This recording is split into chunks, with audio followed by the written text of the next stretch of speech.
ताबीरिबा ख्वाई पुमनमकपु इकाई खुमनबा उच्चबगा लोइनना दिनेश मोइरांग स्टोरी टाइम गी मैकैदगी अहानबा मक्तदा नुरुकना खुरुमजरी चैनल असिबु नुंसिबिदुना support तौबियु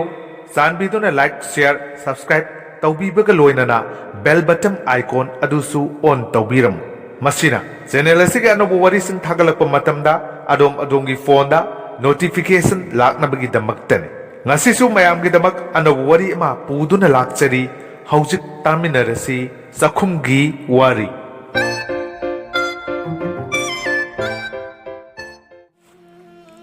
office kaba thokiba medhana tahan hanjilaklaga ngahak ithak thakatna leptuna leiba madudagi mahaki kada amuk hobe changkhiba pumnamak wai sitliba machi sumatina ui sumjit thanamlaga manawgi kada changlai कनागुम चंगलपगी सौमदा मेधादु खजिक थपचाने मचे ओइरमबदुदा सोर अमा होनथकी कैदौरे सुमतिना हंगलई कैसु तौदे इयांग यांगना खुमदोरेई गारी कावरिबा अदुबु हाइरकपा याद्रो अंगावबिसिदी हंजिलकपदु फतेने जे सारी मचिनसे अमुक्ता गायखो सुमजित पारबई खुदसि हामद्रि लाइरमको खुद हामलुखिगे सुमति थोखी थंगनबा मतैगी कादा वरी सानबा अमताय थंगनबा कादुदगी मतैना हाइरई कना ले चा सेमलओ जे इतैना चा सेमलओ हाइरि मी लागला माले हाइरम लगा मेदादु होबे थोखी नंगी सारी हाइदुदी यारनी पंथरमद्रे थोंगा लानख्रे ओंथोकनसु फिंखरेदा सुमतिना सोलवी नुमित्सिगी नुमिदांगनी मेधा चाक थोंबा चंगलई मचे सुमति nga semduna leirami se nga thong tarabra ngasai katlambani aidi haite koise nahal muki thaudaudu tani ise nang thonge thongu natraga ta'u thongo maraina haijarakani ai take nahal muki du nanang pa na ngang bada itegi mangda handaki pujari sidi lakshmi ni hairakpado is ching electric na chingbagumi nomitu itei bungodu ngang reise noklaga khumi angaubi sidi aidi ikai bana lakpagu kuidriba oire aina laklebsi sahi pharabra phadri maleda phadri ngayak khallaga sumatina khumlakpani madudi khangning singlakpagum khangai hairei aidi kawredana singju thambiramani table mathakta thengnarabra ngasai gita khoina surambani थेंगनरे Sadri होरेल चाका सारसी मचेना ngasai palakpaduda masu khangning ning singlakpagum khangai hairei je ngasai ayuktu onthokpa thaudokni he kaidorage aina gari kawramle haina sanglakpado gari kawram natie aisu phingmalli khaline medadu iphingi kari haina khali beise sumatidu khumpham khangdana khumai khangde da kainoma khalamgani khalesu haiki asing mani che aina adumna sanglakpadu kaimali onthok pani dako sumati ingaw ngawre karino haining bodu kok mahayu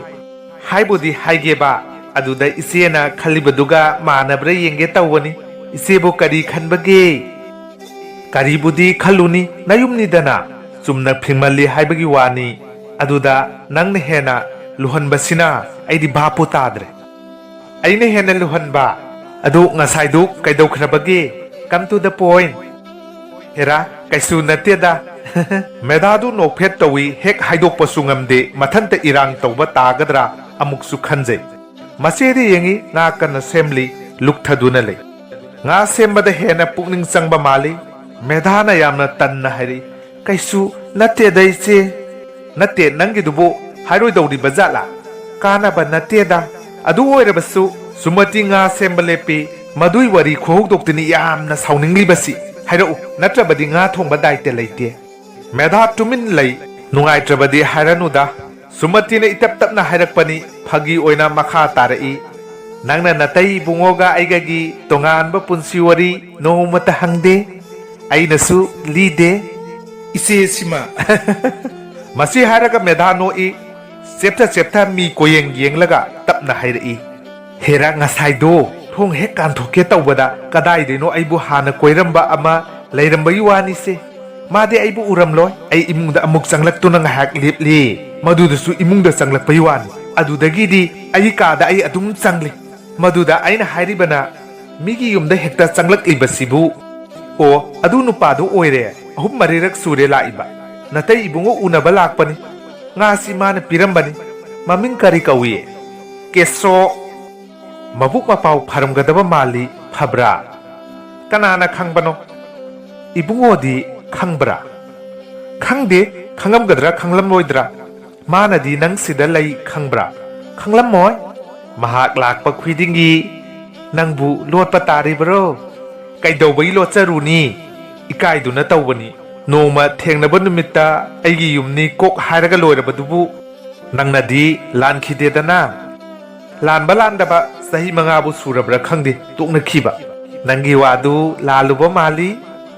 ꯈꯖꯤꯛꯇꯅꯤꯗꯤ ꯏꯆꯦ ꯃꯦꯙꯥꯗꯨ ꯊꯤꯛ ꯊꯤꯛ ꯅꯣꯛꯏ ꯃꯗꯨ ꯈꯖꯤꯛꯇꯪꯗꯨꯅ ꯅꯪꯕꯨ ꯀꯌꯥꯗ ꯏꯀꯥꯏꯍꯟꯕꯒꯤ ꯌꯦꯡꯉꯨ ꯑꯗꯨꯕꯨꯗꯤ ꯆꯨꯝꯃꯤ ꯑꯗꯨꯕꯨ ꯏꯆꯦ ꯂꯥꯟꯕ ꯂꯥꯟꯗꯕ ꯊꯦꯡꯅꯕꯗꯗꯤ ꯑꯗꯨꯝ ꯏꯀꯥꯏꯗ ꯅꯨꯄꯤ ꯍꯥꯏꯕꯁꯤ ꯃꯗꯨ ꯉꯥꯛꯇꯅꯤ ꯃꯤꯠ ꯈꯔ ꯌꯥꯝꯂꯨꯕꯁꯤꯡꯗꯤ ꯌꯥꯝꯅ ꯋꯥꯕꯖꯥꯠꯅꯤ ꯑꯩꯁꯨ ꯅꯣꯡꯃ ꯅꯇꯩ ꯏꯕꯨꯡꯉꯣꯒ ꯕꯖꯥꯔꯗ ꯆꯠꯃꯤꯟꯅꯔꯤꯉꯩꯗ ꯑꯃꯈꯛ ꯊꯦꯡꯅꯕꯕꯨ ꯁ꯭ꯋꯥꯏ ꯂꯥꯎꯏ ꯃꯥꯏꯒꯥꯛꯁꯤ ꯊꯝꯐꯝ ꯈꯪꯗꯦ ꯏꯆꯦ ꯅꯪꯁꯨ ꯑꯃꯗꯒꯤ ꯍꯦꯟꯕꯖꯥꯠ ꯑꯣꯏꯔꯦ ꯁꯤꯊ ꯅꯣꯛꯆꯩ ꯃꯦꯙꯥꯗꯨ ꯀꯅꯥꯏ ꯑꯃꯠꯇꯅꯣ ꯅꯤꯄꯥꯜꯅꯤ ꯅꯤꯄꯥꯜ ꯀꯅꯥꯏ ꯅꯤꯄꯥꯜ ꯊꯣꯡꯖꯤꯟꯗꯒꯤ ꯂꯥꯎꯔꯛꯏ ꯈꯪꯐꯝ ꯆꯥꯗꯅ ꯂꯩꯔꯝꯕꯒꯤ ꯃꯊꯛꯇ ꯍꯦꯟꯅ ꯈꯪꯏ ꯁꯨꯃꯇꯤꯒ ꯃꯦꯙꯥꯒꯗꯨ ꯄꯨꯟꯅ ꯈꯪꯂꯥꯎ ꯂꯥꯎꯔꯛꯏ ꯍꯣꯏ ꯏꯃꯥ ꯁꯨꯔꯦꯟꯗ꯭ꯔꯗꯨ ꯅꯣꯛꯂꯒ ꯆꯪꯂꯛꯏ ꯃꯊꯣꯡ ꯆꯥꯈꯤꯗ꯭ꯔꯦꯍꯦ ꯏꯕꯨꯡꯉꯣ ꯅꯪꯁꯤꯃ ꯍꯩꯁꯤꯡꯅ ꯁꯨꯃꯇꯤꯅ ꯍꯥꯏꯔꯛꯏ ꯈꯪꯕꯗꯒꯤ ꯋꯥꯟꯊꯕ ꯌꯥꯎꯔꯤꯕꯅꯤ ꯉꯥꯎꯁꯤꯟꯅꯅꯨ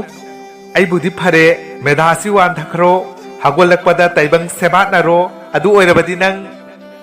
ꯍꯦꯔ ꯏꯇꯩꯃ ꯑꯃꯨꯛꯁꯨ ꯈꯪꯗꯣꯛꯀꯗꯕꯅꯤ ꯆꯦꯟ ꯆꯣꯡꯗꯨꯅ ꯑꯦꯛꯁꯔꯁꯥꯏꯁ ꯀꯌꯥ ꯇꯧꯗꯨꯅꯁꯨ ꯌꯧꯉꯝꯗꯕ ꯍꯛꯆꯥꯡꯒꯤ ꯀꯌꯥꯠ ꯀꯌꯥ ꯂꯩꯔꯤꯕꯅꯤ ꯃꯗꯨ ꯈꯪꯍꯟꯕꯒꯤ ꯑꯦꯛꯁꯔꯁꯥꯏꯁꯁꯤꯅ ꯌꯧꯍꯜꯂꯤꯕꯅꯤ ꯏꯇꯩꯃꯕꯨ ꯃꯤꯠꯁꯤꯡ ꯅꯥꯁꯤꯡꯗ꯭ꯔꯣ ꯍꯧꯖꯤꯛꯀꯤꯗꯨ ꯀꯝꯗꯧꯕꯒꯦ ꯆꯠꯂꯣ ꯏꯕꯨꯡꯉꯣ ꯅꯪꯒꯤ ꯑꯦꯛꯁꯔꯁꯥꯏꯁꯅ ꯃꯤꯠꯁꯤꯡ ꯅꯥꯁꯤꯡꯒꯗꯕꯒꯤ ꯁꯔꯨꯛ ꯑꯗꯨꯝ ꯄꯪꯁꯤꯟꯖꯔꯒꯦ ꯈꯪꯂꯒ ꯐꯔꯛꯀꯗꯕꯅꯤ ꯏꯇꯩꯃ ꯈꯪꯂꯒ ꯃꯦꯙꯥꯗ ꯌꯦꯡꯂꯒ ꯅꯪꯗꯤ ꯀꯝꯗꯧꯏ ꯃꯦꯙꯥ ꯄꯩꯊꯣꯛꯇꯨꯅ ꯂꯩ ꯂꯛꯁꯃꯤ ꯊꯦꯡꯅꯒꯗꯧꯔꯤꯕ꯭ꯔꯥ ꯉꯁꯤꯁꯨ ꯅꯈꯨꯠ ꯆꯤꯛꯍꯟꯈꯤ ꯌꯦꯡꯉꯨ ꯃꯦꯙꯥꯅꯅꯤ ꯐꯩ ꯏꯇꯩꯃ ꯅꯪ ꯌꯥꯎꯔꯨꯅꯨ ꯃꯦꯙꯥꯒꯤ ꯃꯅꯥꯛꯇ ꯆꯪꯁꯤꯜꯂꯛꯂꯒ ꯇꯞꯅ ꯍꯥꯏꯔꯛꯏ ꯍꯣꯔꯦꯟ ꯅꯈꯨꯠꯂꯥ ꯏꯈꯨꯠꯂꯥ ꯑꯃꯗꯤ ꯁꯣꯏꯗ꯭ꯔꯦꯗꯅ ꯃꯆꯦ ꯁꯨꯃꯇꯤ ꯎꯍꯟꯗꯅ ꯁꯨꯒꯠꯂꯛꯏ ꯃꯦꯙꯥꯗꯨ ꯀꯔꯤꯅꯣ ꯈꯔꯁꯨ ꯁꯨꯔꯦꯟꯗ꯭ꯔꯅ ꯃꯅꯥ ꯌꯥꯎꯅ ꯍꯥꯏꯔꯤ ꯁꯨꯔꯦꯟꯗ꯭ꯔ ꯄ꯭ꯔꯞ ꯊꯣꯛꯈ꯭ꯔꯦ ꯑꯣ ꯃꯇꯨꯝ 9 ꯍꯥꯞꯆꯧꯅꯦ ꯑꯩꯕꯨꯗꯤ 9ꯗ ꯈꯪꯕꯤꯔꯣꯏ ꯁꯨꯔꯦꯟꯗ꯭ꯔꯅ ꯊꯣꯡ ꯋꯥꯡꯃꯗꯒꯤ ꯍꯥꯏꯔꯝꯃꯤ ꯃꯦꯙꯥꯗꯨ ꯇꯞꯅ ꯐꯝꯊꯩ ꯅꯥꯁꯣꯟ ꯄꯤꯛꯅ ꯍꯥꯏꯔꯛꯏ ꯏꯆꯦ ꯇꯥꯔꯝꯒꯗ꯭ꯔꯥ ꯇꯨꯃꯤꯟ ꯂꯩꯌꯨ ꯁꯨꯃꯇꯤꯅꯁꯨ ꯅꯥꯁꯣꯟ ꯄꯤꯛꯅꯅꯤ ꯅꯣꯡꯃꯗꯤ ꯃꯊꯟꯗ ꯀꯦꯀꯨ ꯂꯣꯠꯆꯔꯝꯕ ꯃꯦꯙꯥꯗꯨ ꯑꯥꯊ꯭ꯔ ꯊꯣꯛꯇꯦ ꯅꯠꯇ꯭ꯔꯒ ꯃꯔꯝ ꯆꯥꯗꯦ ꯈꯜꯂꯕ꯭ꯔꯥ ꯃꯄꯨꯛꯅꯨꯡꯒꯤ ꯋꯥꯔꯦꯞꯇꯨ ꯊꯨꯒꯥꯏꯖꯔꯦ ꯑꯃꯨꯛ ꯂꯣꯠꯄ ꯇꯧꯗ꯭ꯔꯦ ꯀꯦꯁꯣꯕꯨ ꯍꯥꯟꯅ ꯎꯈ꯭ꯔꯕꯅꯤ ꯎꯁꯤꯟꯅꯗꯕ ꯌꯥꯗ꯭ꯔꯦ ꯃꯌꯨꯝꯅꯤꯅ ꯃꯦꯙꯥꯅ ꯍꯥꯟꯅ ꯍꯥꯏꯔꯛꯏ ꯏꯇꯩ ꯏꯕꯨꯡꯉꯣ ꯂꯩꯍꯧꯕꯅꯤ ꯂꯦꯡꯁꯤꯟꯕꯤꯌꯨ ꯁꯥꯡꯊꯔꯝꯗ꯭ꯔꯦ ꯄꯔꯞ ꯊꯣꯛꯈ꯭ꯔꯦ ꯍꯟꯅ ꯑꯃꯨꯛꯇꯪ ꯌꯦꯡꯊꯣꯛꯂꯨꯏ ꯀꯦꯁꯣꯁꯨ ꯌꯦꯡꯗꯨꯅ ꯂꯩꯔꯝꯃꯤ ꯏꯉꯛ ꯉꯛꯅ ꯏꯇꯩ ꯏꯕꯨꯡꯉꯣ ꯂꯩꯍꯧꯕꯅꯦ ꯂꯝꯕꯤ ꯆꯠꯅ ꯃꯦꯙꯥꯅ ꯈꯜꯂꯤ ꯅꯨꯄꯤꯒꯤ ꯄꯨꯛꯆꯦꯜ ꯑꯃ ꯅꯨꯡ ꯑꯣꯟꯈꯤꯕ ꯊꯃꯣꯏ ꯅꯠꯇꯦ ꯊꯃꯣꯏꯒꯤ ꯃꯔꯤꯗꯤ ꯃꯤꯅꯝꯕ ꯌꯥꯗꯦ ꯎꯅꯅꯤꯡꯗꯕꯒꯤ ꯊꯦꯡꯅꯅꯤꯡꯗꯕꯒꯤ ꯃꯑꯣꯡ ꯑꯃꯗꯤ ꯎꯠꯈꯤ ꯃꯦꯙꯥꯅ ꯃꯗꯨ ꯏꯀꯥꯏꯕꯅꯤ ꯃꯁꯤ ꯍꯧꯅꯩ ꯃꯄꯥꯜꯒꯤ ꯁꯛꯇꯝꯅꯤ ꯃꯗꯨ ꯅꯠꯇ꯭ꯔꯒꯕꯨ ꯃꯥꯒꯤꯗꯃꯛ ꯀꯔꯤꯒꯤ ꯋꯥꯏ ꯆꯤꯟꯖꯔꯨꯅꯤ ꯀꯦꯁꯣꯅ ꯈꯪꯐꯝ ꯊꯣꯛꯏ ꯃꯗꯨꯗꯤ ꯃꯥꯕꯨ ꯃꯦꯙꯥꯅ ꯍꯥꯟꯅ ꯎꯈ꯭ꯔꯦ ꯑꯗꯨꯒ ꯃꯥꯅ ꯎꯅꯕ ꯂꯥꯛꯂꯤꯕꯁꯤ ꯀꯅꯥꯕꯨꯅꯣ ꯍꯥꯏꯕ ꯃꯦꯙꯥꯅ ꯂꯣꯏꯅ ꯈꯪꯂꯦ ꯑꯗꯨꯕꯨ ꯏꯀꯥꯏꯕꯅ ꯃꯔꯝ ꯑꯣꯏꯔꯗꯨꯅ ꯃꯥꯕꯨ ꯍꯔꯥꯎ ꯀꯧꯁꯤꯟꯕ ꯉꯝꯈꯤꯗ꯭ꯔꯦ ꯍꯥꯏꯕꯁꯤꯃꯗꯤ ꯃꯦꯙꯥꯒꯤ ꯋꯥꯉꯥꯡꯗꯒꯤ ꯑꯗꯨꯝ ꯈꯪꯂꯕꯅꯤ ꯑꯗꯨꯅ ꯃꯇꯥꯡ ꯑꯁꯤꯒꯤ ꯅꯨꯄꯤꯒꯤ ꯏꯀꯥꯏꯕ ꯀꯦꯁꯣꯅ ꯀꯔꯤꯒꯤ ꯈꯪꯂꯣꯏ ꯃꯦꯙꯥꯅ ꯈꯪꯅꯤꯡꯂꯤꯕꯁꯨ ꯃꯗꯨꯃꯛꯅꯤ ꯏꯇꯩ ꯏꯕꯨꯡꯉꯣ ꯂꯩꯍꯧꯕꯅꯤ ꯂꯦꯡꯁꯤꯟꯕꯤꯌꯨ ꯂꯝꯕꯤ ꯆꯠꯅ ꯃꯦꯙꯥ ꯅꯣꯛꯂꯝꯃꯤ ꯅꯨꯃꯤꯠꯇꯨꯗꯤ ꯃꯦꯙꯥ ꯑꯣꯐꯤꯁ ꯆꯠꯇꯦ ꯕꯦꯡꯛ ꯁꯨꯇꯤꯅꯤ ꯁꯨꯃꯥꯡꯗ ꯐꯤ ꯃꯌꯣꯝ ꯑꯃ ꯄꯨꯊꯣꯛꯇꯨꯅ ꯁꯨꯔꯤ ꯇꯥꯟꯖꯥꯁꯤꯗ ꯀꯦꯁꯣꯗꯨ ꯍꯦꯛ ꯂꯥꯛꯏ ꯃꯦꯙꯥ ꯎꯏ ꯑꯗꯨꯕꯨ ꯎꯁꯤꯟꯅꯗꯦ ꯀꯦꯁꯣꯗꯨ ꯁꯨꯃꯥꯡꯗꯨꯗ ꯉꯥꯏꯍꯥꯛ ꯂꯦꯞꯇꯨꯅ ꯂꯩꯔꯨꯔꯒ ꯍꯥꯏꯔꯛꯏ ꯁꯥꯔ ꯂꯦꯡꯊꯣꯛꯈ꯭ꯔꯕ꯭ꯔꯥ ꯃꯃꯥꯏ ꯇꯞꯅ ꯂꯩꯊꯣꯔꯛꯏ ꯃꯦꯙꯥ ꯈꯨꯝꯂꯛꯏ ꯈꯪꯗꯦ ꯑꯃꯨꯛꯇ ꯌꯦꯡꯖꯔꯨꯈꯤꯒꯦ ꯏꯃꯨꯡꯗ ꯆꯪꯅꯤꯡꯕꯒꯤ ꯇꯥꯟꯖꯥ ꯑꯗꯨ ꯐꯪꯂꯗꯨꯅ ꯐꯨꯛ ꯍꯧꯒꯠꯂꯛꯏ ꯊꯣꯡ ꯌꯧꯔꯝꯗꯥꯏꯗꯨꯗ ꯁꯨꯔꯦꯟꯗ꯭ꯔꯅ ꯅꯥꯝꯃ ꯊꯤꯡꯖꯤꯜꯂꯤꯕ ꯊꯣꯡꯗꯨ ꯍꯥꯡꯗꯣꯛꯂꯒ केशोबु कौशिनखी यानी लेंसिन बिरो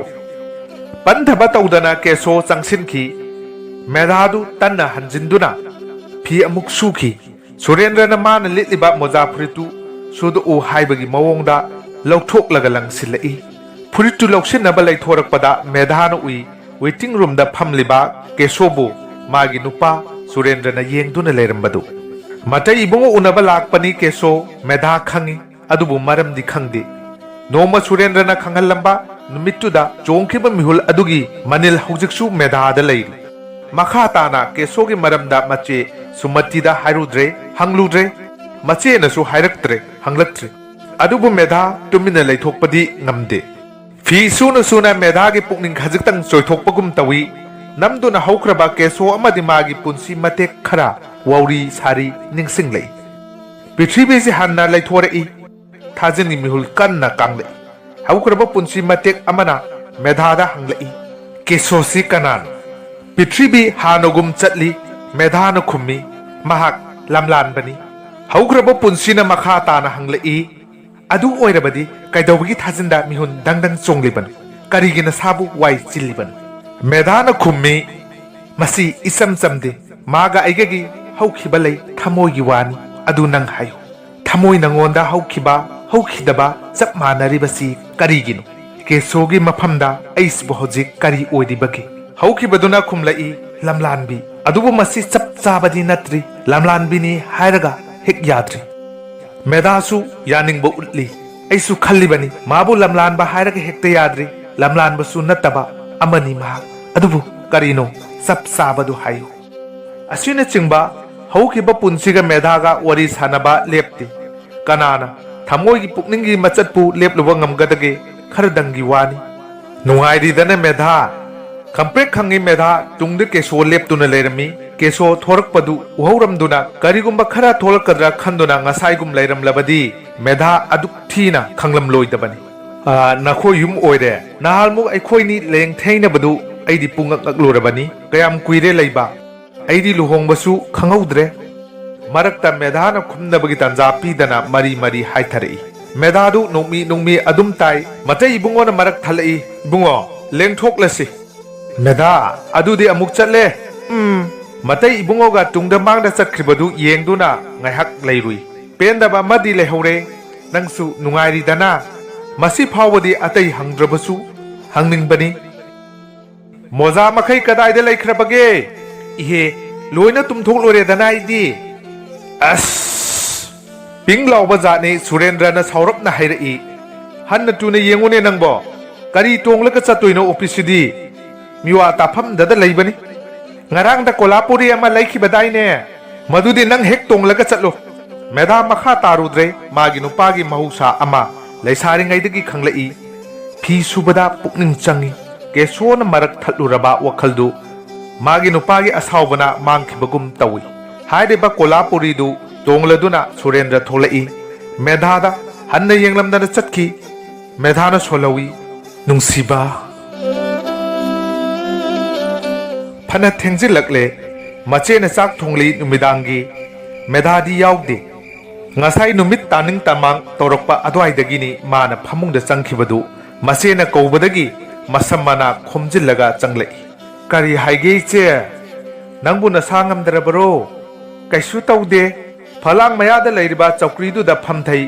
kari kari pangsilla uge yare loirabani ibungo halaktrei bara phana thenglena nakhoibu sauna bro karigino mamit mana khangsing singi medha karigino ise Hera अइना मानबा युवानी खनबा मानबदो नुंगाइरबा वा अमा हाइगेसे केशोदो लागलरोय कैदौरे माना लागलमदु ट्रांसफर ऑर्डर ककननबनी याखरबरा याखरे ngasaidu iche medadu nungsuk nungjanai इतै लेब्रा हाइदुना येंगलुगे चंगलकपदा माना थोंग हांगदोकलगा ताके सुबु कौसिनखी ताके सोगा आइगेगी लैनरमा मरिदु खंगदुना थोंग मरुमदा येंगदुना लैरमलिब्रा खंगदि अदुमनका तौरबदी याम इकाय हाइनदे बुइचे हे अदुबु हुरानबा थबकलो अंगावबी ममांगगी वादुबु अदु ओइरबसु इचे इमाई पेमा लुनबु हे खलेदा नंगबु लालुदबा नत्रो लानबा हाइबदी हेरा केसो हाइबदु mabuk mapau phabra haiba sorama sangna hon thei medha hojik ti khangle mache na mamang da amadi hojik hairiba mabuk phaba haiba sigi tongan ba atra loina na lalu daba natro haiba sisu khumlai lalu de makti aduk phattaba midi natte aina da chin thirubagi ikai jarubani sumati du no phet tawi adubu karigino maduda napukning haktang kinthariba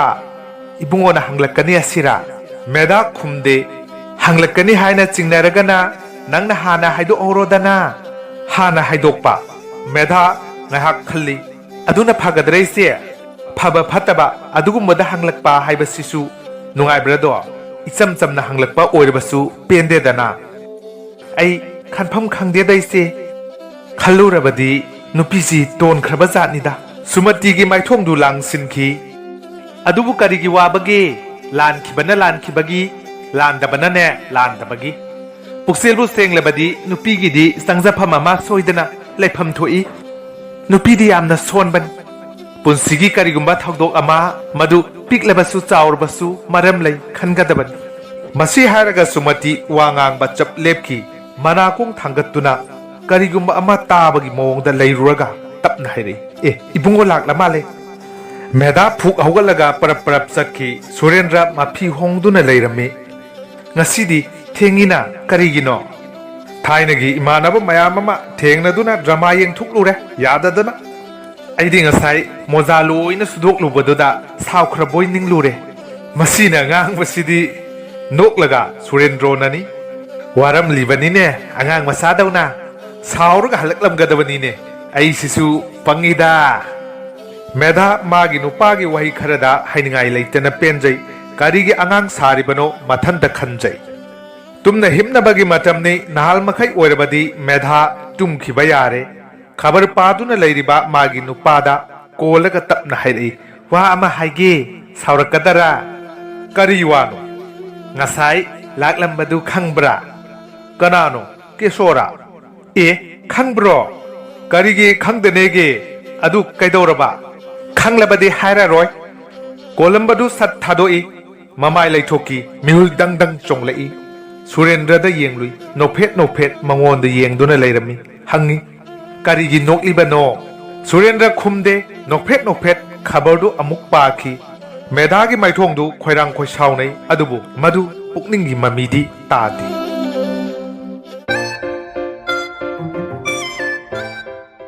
kwai pumna mapu amukka hana Dinesh Moirang story time gi maikaidagi wari asibu hawbadagi loiba phawba tabibagi damak ikai khumnaba utchari athuba matamda anabu wari amamuk puduna laksage ngasigi oinadi mayamdagi kaina nabagi athang nizari pinabirasi